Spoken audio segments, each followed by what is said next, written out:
ನಮಸ್ಕಾರ, ನಿಮ್ಮೆಲ್ಲರಿಗೂ ರಂಜು ಕಿಚನ್ 06 ಚಾನೆಲ್ಗೆ ಸ್ವಾಗತ.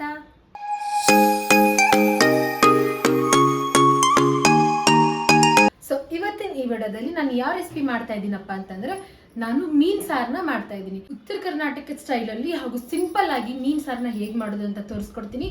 ಅದಕ್ಕೂ ಮುಂಚೆ ಇನ್ನು ಯಾರು ನನ್ನ ಚಾನಲ್ಗೆ ಸಬ್ಸ್ಕ್ರೈಬ್ ಆಗಿಲ್ಲ ಪ್ಲೀಸ್ ಹೋಗ್ಬಿಟ್ಟು ಸಬ್ಸ್ಕ್ರೈಬ್ ಆಗಿ. ಹಾಗೂ ನನ್ನ ಇನ್ನೊಂದು ಚಾನಲ್ ರಂಜು_155 ಚಾನಲ್ಗೆ ಹೇಗೆ ಸಪೋರ್ಟ್ ಮಾಡ್ತೀರೋ ಅದೇ ರೀತಿ ನಾನು ಈ ಚಾನಲ್ಗೂ ಕೂಡ ಸಪೋರ್ಟ್ ಮಾಡಿ. ಸೊ ಬನ್ನಿ, ಇವಾಗ ನಾವು ತಡ ಮಾಡದೆ ಈ ವಿಡಿಯೋನ ಸ್ಟಾರ್ಟ್ ಮಾಡೋಣ. ನೋಡಿ, ಇಲ್ಲಿ ನಾನು 2 kg ಮೀನನ್ನ ತಗೊಂಡಿದ್ದೀನಿ. ಬಟ್ ಇದರೊಳಗಡೆ ನಾನು ಅರ್ಧ kg ಅಷ್ಟೇ ಸಾಂಬಾರ್ಗೆ ತಗೊಳ್ತೀನಿ. ಇನ್ನು 1.5 kg ನಮ್ಮಮ್ಮ ಕಬಾಬ್ ಮಾಡಿಬಿಡ್ತಾರೆ. ನಿಮ್ಗೆ ಏನಾದರೂ ಕಬಾಬ್ ಮಾಡೋ ವಿಡಿಯೋ ಬೇಕಂತ ಅಂದರೆ ನಾನು ಆಲ್ರೆಡಿ ಕಬಾಬ್ ವಿಡಿಯೋನ ಮಾಡಿಬಿಟ್ಟಿದ್ದೀನಿ. ಸೊ ಅದರ ಲಿಂಕನ್ನು ನಾನು ಡಿಸ್ಕ್ರಿಪ್ಷನಲ್ಲಿ ಕೊಟ್ಟಿರ್ತೀನಿ, ನೀವು ಬೇಕಾದರೆ ಅಲ್ಲಿ ಹೋಗ್ಬಿಟ್ಟು ನೋಡ್ಕೊಳ್ಳಿ. ಇವಾಗ ಮೀನು ಸಾರು ಮಾಡೋದಕ್ಕೆ ನಾನು ಏನೇನು ಐಟಮ್ಸ್ನ ತೊಗೊಂಡಿದ್ದೀನಿ ಅಂತ ತೋರಿಸ್ಕೊಡ್ತೀನಿ. ನೋಡಿ, ಇಲ್ಲಿ ನಾನು 1 ಬಟ್ಲದಷ್ಟು ಕೊಬ್ಬರಿನ ಈ ರೀತಿಯಾಗಿ ಹೆಚ್ಚಿಟ್ಕೊಂಡಿದ್ದೀನಿ. ನೋಡಿ, ನಾನು ಚೂರು ಹುಣಸೆಹಣ್ಣನ್ನ ಈ ರೀತಿಯಾಗಿ ನೀರಲ್ಲಿ ನೆನೆಸಿಟ್ಕೊಂಡಿದ್ದೀನಿ. ಮತ್ತು 1 ಬಟ್ಲದಷ್ಟು ಕೊತ್ತಂಬರಿ ಸೊಪ್ಪನ್ನು ಕಟ್ ಮಾಡ್ಕೊಂಡಿದ್ದೀನಿ. 1 ಟೊಮೆಟೊನ ಈ ರೀತಿಯಾಗಿ ಚಿಕ್ಕದಾಗಿ ಕಟ್ ಮಾಡ್ಕೊಂಡಿದ್ದೀನಿ. 1 ಈರುಳ್ಳಿನ ನಾನು ಈ ರೀತಿಯಾಗಿ ದೊಡ್ಡ ಸ್ಲೈಸಸಲ್ಲಿ ಕಟ್ ಮಾಡ್ಕೊಂಡಿದ್ದೀನಿ. ಮತ್ತು ಅರ್ಧ ಟೇಬಲ್ ಸ್ಪೂನಷ್ಟು ಧನಿಯಾ ಮಸಾಲ, 1 ಟೇಬಲ್ ಸ್ಪೂನಷ್ಟು ಖಾರದ ಪುಡಿ, ಅರ್ಧ ಟೇಬಲ್ ಸ್ಪೂನಷ್ಟು ಶುಂಠಿ ಬೆಳ್ಳುಳ್ಳಿ ಪೇಸ್ಟ್, ಅರ್ಧ ಟೇಬಲ್ ಸ್ಪೂನಷ್ಟು ಅರಿಶಿಣ ಪುಡಿನ ನಾನು ತೊಗೊಂಡಿದ್ದೀನಿ. ಮತ್ತು ರುಚಿಗೆ ತಕ್ಕಷ್ಟು ಉಪ್ಪು. ನೋಡಿ, ನಾನು ಇವಾಗ ಇಷ್ಟು ಮೀನುಗಳನ್ನ ಮೀನು ಸಾರು ಮಾಡೋದಕ್ಕೆ ತೊಗೊಂಡಿದ್ದೀನಿ. ಮತ್ತು ಇಷ್ಟು ಪೀಸ್ಗಳಲ್ಲಿ ನಮ್ಮಮ್ಮ ಕಬಾಬ್ ಮಾಡ್ಕೊಳ್ತಾರೆ. ಸೊ ಬನ್ನಿ, ಇವಾಗ ನಾವು ಆದಷ್ಟು ಬೇಗ ಮೀನು ಸಾರನ್ನ ಮಾಡ್ಕೊಳ್ಳೋಣ. ನಾನಿವಾಗ ಗ್ಯಾಸ್ ಮೇಲೆ ಒಂದು ಹಂಚನ್ನ ಇಟ್ಕೊಂಡಿದ್ದೀನಿ. ಹಂಚೊಳಗಡೆ ನಾನು ಫಸ್ಟಿಗೆ ತುರಿದಿಟ್ಕೊಂಡಿರೋ ಕೊಬ್ಬರಿನ ಹಾಕ್ಕೊಂಡು ಫಸ್ಟ್ ಹುರ್ಕೊಳ್ತೀನಿ. ಒಂದು ಸ್ವಲ್ಪ ಬ್ರೌನ್ ಕಲರ್ ಆಗೋವರೆಗೂ ಇದನ್ನು ಹುರ್ಕೊಳ್ತೀನಿ ನಾನು. ನೋಡಿ, ನಾನು ಈ ರೀತಿಯಾಗಿ ಒಂದು ಸ್ವಲ್ಪ ಬ್ರೌನ್ ಕಲರ್ ಆಗೋವರೆಗೂ ಇದನ್ನು ಹುರ್ಕೊಂಡಿದ್ದೀನಿ. ಆಯ್ತು, ಇವಾಗ ಒಂದು ಪ್ಲೇಟ್ನಲ್ಲಿ ಇದನ್ನು ನಾನು ತಗೊಳ್ತೀನಿ. ಇವಾಗ ಇದೇ ಹಂಚೊಳಗಡೆ ನಾನು 1 ಈರುಳ್ಳಿನ ಈ ರೀತಿಯಾಗಿ ಕಟ್ ಮಾಡ್ಕೊಂಡಿರೋದನ್ನು ಹಾಕ್ಕೊಂಡು ಇದೇ ಹಂಚಲ್ಲಿ ಹುರ್ಕೊಳ್ತೀನಿ. ನಾನು ಈರುಳ್ಳಿ ಒಳಗಡೆ ಒಂದು ಚೂರು ಎಣ್ಣೆನ ಹಾಕ್ಕೊಳ್ತೀನಿ. ಇಷ್ಟು ಹಾಕೊಂಡ್ರೆ ಸಾಕು. ಎಣ್ಣೆ ಹಾಕೊಂಡ್ರೆ ಒಂದು ಸ್ವಲ್ಪ ಬೇಗ ಫ್ರೈ ಆಗುತ್ತೆ, ಅದಕ್ಕೋಸ್ಕರ ಒಂದು ಚೂರು ಎಣ್ಣೆನ ಹಾಕ್ಕೊಂಡಿದ್ದೀನಿ.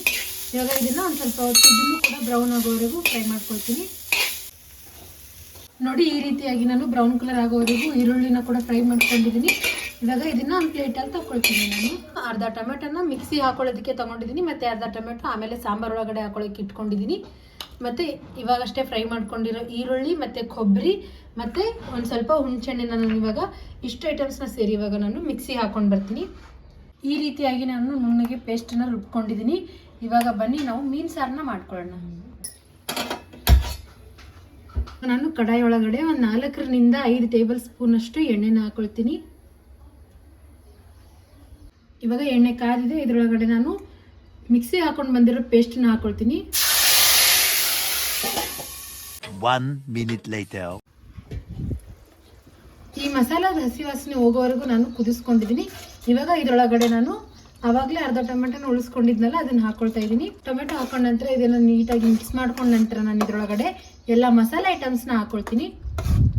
ಇದರೊಳಗಡೆ ನಾನು ಶುಂಠಿ ಬೆಳ್ಳುಳ್ಳಿ ಪೇಸ್ಟನ್ನ ಹಾಕೊಳ್ತೀನಿ. ಧನಿಯಾ ಮಸಾಲಾನ ಹಾಕ್ಕೊಂಡಿದ್ದೀನಿ. ಮತ್ತು ಖಾರದ ಪುಡಿ, ಅರಿಶಿಣ ಪುಡಿ ಮತ್ತು ರುಚಿಗೆ ತಕ್ಕಷ್ಟು ಉಪ್ಪನ್ನು ಹಾಕ್ಕೊಳ್ತಾ ಇದ್ದೀನಿ. ನೀವು ಕೂಡ ಟೇಸ್ಟನ್ನು ನೋಡ್ಕೊಂಡು ಉಪ್ಪು ಹಾಕ್ಕೊಳ್ಳಿ. ಎಲ್ಲ ಮಸಾಲೆ ಹಾಕೊಂಡ ನಂತರ ಇದನ್ನು ನಾನು ಇವಾಗ ನೀಟಾಗಿ ಮಿಕ್ಸ್ ಮಾಡ್ಕೊಳ್ತಾ ಇದ್ದೀನಿ. ಇಷ್ಟು ಆಲ್ರೆಡಿ ನಾನು ಇದರೊಳಗಡೆ ಒಂದು ಅರ್ಧ ಗ್ಲಾಸ್ ಅಷ್ಟು ನೀರನ್ನ ಹಾಕ್ಕೊಂಡಿದ್ದೀನಿ. ಇವಾಗ 1 ಗ್ಲಾಸ್ ಅಷ್ಟು ನೀರನ್ನ ಹಾಕ್ಕೊಳ್ತಾ ಇದ್ದೀನಿ. ಮತ್ತು ಇನ್ನೊಂದು ಅರ್ಧ ಗ್ಲಾಸ್ ಅಷ್ಟು ನೀರನ್ನ ಹಾಕ್ಕೊಳ್ತೀನಿ. ಅಂದರೆ ಟೋಟಲ್ ಆಗಿ ನಾನು 2 ಗ್ಲಾಸ್ ಅಷ್ಟು ನೀರನ್ನ ಹಾಕ್ಕೊಂಡಿದ್ದೀನಿ. ಅಷ್ಟು ಸಾಂಬಾರೇ ಸಾಕಾಗುತ್ತೆ ನಮಗೆ, ಅದ್ರಗೋಸ್ಕರ ನಾನು 2 ಗ್ಲಾಸ್ನ ಹಾಕ್ಕೊಂಡಿದ್ದೀನಿ. ನಿಮ್ಗೆ ಎಷ್ಟು ಸಾಂಬಾರು ಬೇಕಾಗುತ್ತೋ ಅಷ್ಟು ಸಾಂಬಾರನ್ನ ನೋಡಿ ನೀವು ನೀರನ್ನ ಹಾಕೊಳ್ಳಿ. ನೋಡಿ, ಸಾಂಬಾರು ಚೆನ್ನಾಗಿ ಕುದಿತಾ ಇದೆ. ಇದೇ ಟೈಮಲ್ಲಿ ನಾನು ಇದರೊಳಗಡೆ ಎಲ್ಲ ಮೀನು ಪೀಸ್ಗಳನ್ನು ಹಾಕ್ಕೊಳ್ತೀನಿ.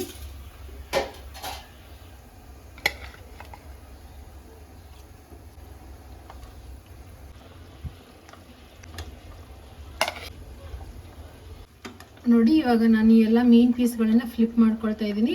ನಾನು ಮೀನು ಸಾರನ್ನ ಒಂದು ಸ್ವಲ್ಪ ಕಡಿಮೆನೇ ಮಾಡ್ಕೊಂಡಿದ್ದೀನಿ. ಏನಕ್ಕಪ್ಪ ಅಂತಂದರೆ ನಮ್ಮ ಮನೆಯಲ್ಲಿ ಎಲ್ಲರೂ ಕಬಾಬ್ನ ಸ್ವಲ್ಪ ಜಾಸ್ತಿ ಇಷ್ಟಪಟ್ಟು ತಿಂತಾರೆ, ಅದ್ರಗೋಸ್ಕರ. ಸೊ ನೋಡಿ, ಇವಾಗ ಮೀನು ಪೀಸ್ಗಳು ಕೂಡ ಎಲ್ಲ ಕುದ್ದಿದೆ. ಇವಾಗ ನಾನು ಇದರೊಳಗಡೆ ಒಂದು ಸ್ವಲ್ಪ ಅಜ್ಜಿವಾನ ಹಾಕ್ಕೊಳ್ತಾ ಇದ್ದೀನಿ. ನೋಡಿ, ಅಜ್ಜಿವಾನ ಹಾಕ್ಕೊಳ್ತಾ ಇದ್ದೀನಿ. ಏನಕ್ಕಪ್ಪ ಅಂತಂದರೆ ಕೆಲವೊಬ್ಬರಿಗೆ ಮೀನು ತಿಂದ ತಕ್ಷಣ ಹೊಟ್ಟೆ ನೋವು ಬರುತ್ತೆ, ಅದ್ರಗೋಸ್ಕರ ನಾನು ಅಜ್ಜಿವಾನನ ಒಂದು ಸ್ವಲ್ಪ ಈ ರೀತಿಯಾಗಿ ತಿಕ್ಕೊಂಡು ಹಾಕ್ಕೊಳ್ತಾ ಇದ್ದೀನಿ. ಅಜ್ಜಿವಾನ ಹಾಕ್ಕೊಂಡ್ರೆ ಹೊಟ್ಟೆ ನೋವು ಬರಲ್ಲ. ಸೊ ಫೈನಲ್ ಆಗಿ ಇವಾಗ ಮೀನ್ ಸಾರು ರೆಡಿ ಆಗಿದೆ. ಇದ್ರೊಳಗೆ ನಾನು ಒಂದೇ ಒಂದು ಫೈನಲ್ ಐಟಮ್ನ ಹಾಕೊಳ್ತಾ ಇದ್ದೀನಿ. ಏನಪ್ಪಾ ಅಂತಂದ್ರೆ ಕೊತ್ತಂಬರಿ ಸೊಪ್ಪು.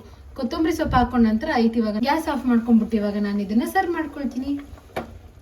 ನೋಡಿ, ನಾನು ಮೀನ್ ಸಾಂಬಾರು ಮಾಡ್ಕೊಳ್ಳುವಾಗನೇ ನಮ್ಮಮ್ಮ ಕೂಡ ಕಬಾಬ್ನ ರೆಡಿ ಮಾಡ್ಕೊಂಡಿದ್ದಾರೆ. ಇವಾಗ ನಾನು ಮೀನ್ ಸಾರನ್ನ ಒಂದು ಪ್ಲೇಟಲ್ಲಿ ಸರ್ವ್ ಮಾಡ್ಕೊಳ್ತಾ ಇದ್ದೀನಿ. ನೋಡಿ ಎಷ್ಟು ಚೆನ್ನಾಗಿ ಕಾಣಿಸ್ತಾ ಇದೆ. ನೋಡಿ ಸಾಂಬಾರು ಕೂಡ ಎಷ್ಟು ಚೆನ್ನಾಗಿ ಬಂದಿದೆ. ತುಂಬ ಅಂದರೆ ತುಂಬ ಟೇಸ್ಟಿಯಾಗಿರುತ್ತೆ. ಸ್ಮೆಲ್ ಕೂಡ ತುಂಬ ಚೆನ್ನಾಗಿ ಬರ್ತಾ ಇದೆ. ನೀವು ಕೂಡ ಒಮ್ಮೆ ಈ ರೆಸಿಪಿನ ಟ್ರೈ ಮಾಡ್ಕೊಳ್ಳಿ. ಮೀನು ಸಾಂಬಾರು ಜೊತೆ ನೀವು ಬಿಸಿ ಬಿಸಿಯಾದ ವೈಟ್ ರೈಸ್ನ ಅಥವಾ ಜೋಳದ ರೊಟ್ಟಿ ಆಗಲಿ ಅಥವಾ ಚಪಾತಿ ಪರೋಟ ಏನು ಬೇಕಾದರೂ ತಿಂದು ನೋಡಿ, ಒಳ್ಳೆ ಕಾಂಬಿನೇಷನ್ ಆಗಿರುತ್ತೆ. ತುಂಬ ಅಂದರೆ ತುಂಬ ಟೇಸ್ಟಿಯಾಗಿ ಕೂಡ ಇರುತ್ತೆ.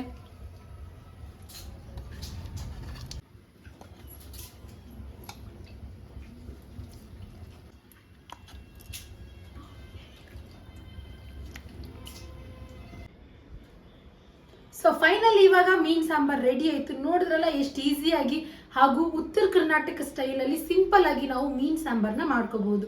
ತುಂಬ ಅಂದರೆ ತುಂಬ ರುಚಿಕರವಾಗಿರುತ್ತೆ. ನೀವು ಕೂಡ ಒಮ್ಮೆ ಈ ರೆಸಿಪಿನ ಟ್ರೈ ಮಾಡ್ಕೊಂಡು ನೋಡಿ. ಈ ರೆಸಿಪಿ ನಿಮ್ಗೆ ಇಷ್ಟ ಆದಲ್ಲಿ ಪ್ಲೀಸ್ ನನ್ನ ಚಾನಲ್ಗೆ ಸಬ್ಸ್ಕ್ರೈಬ್ ಆಗಿ ಹಾಗೂ ಈ ವಿಡಿಯೋನ ನಿಮ್ಮ ಫ್ಯಾಮಿಲಿ ಮತ್ತು ಫ್ರೆಂಡ್ಸ್ ಜೊತೆ ಶೇರ್ ಮಾಡ್ಕೊಳ್ಳಿ. ಈ ವಿಡಿಯೋಗೆ ಲೈಕ್ ಮಾಡಿ, ಶೇರ್ ಮಾಡಿ, ಕಮೆಂಟ್ ಮಾಡಿ. ಸೊ ಬನ್ನಿ ಇವಾಗ ಇದು ಟೇಸ್ಟ್ ಹೇಗಾಗಿದೆ ಅಂತ ಟೇಸ್ಟ್ ನೋಡ್ಕೊಳ್ಳೋಣ.